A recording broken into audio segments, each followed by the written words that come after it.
Komunitas Belajar Mandiri Ceria SMP Negeri 3 Satap Bulango Utara. Apa itu komunitas belajar? Komunitas belajar dalam sekolah adalah sekelompok pendidik dan tenaga kependidikan dalam satu sekolah yang belajar bersama-sama dan berkolaborasi secara rutin dengan tujuan yang jelas dan terukur untuk meningkatkan kualitas pembelajaran sehingga berdampak pada hasil belajar peserta didik. Tujuan komunitas belajar di sekolah adalah: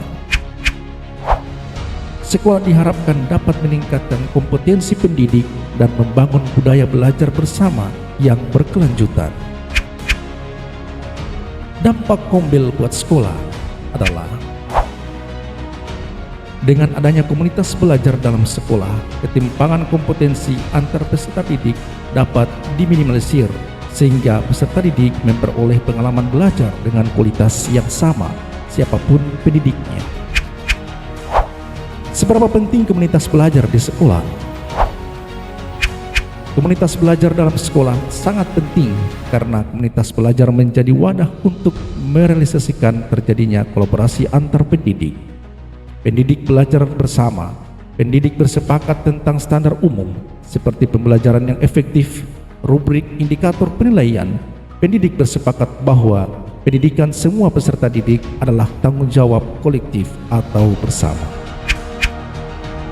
Dengan adanya komunitas belajar dalam sekolah, ketimpangan kompetensi antar pendidik dapat diminimalisir sehingga peserta didik memperoleh pengalaman belajar dengan kualitas yang sama siapapun pendidiknya. Proses belajar dalam komunitas yang terjadi secara berkelanjutan akan membentuk ekosistem dan budaya belajar yang pada akhirnya akan berdampak pada peningkatan kualitas pembelajaran dan hasil belajar peserta didik. Apa yang menjadi acuan Kombel? Fokus pada pembelajaran. Ketika belajar bersama di dalam komunitas, pendidik diharapkan berfokus pada pembelajaran peserta didik.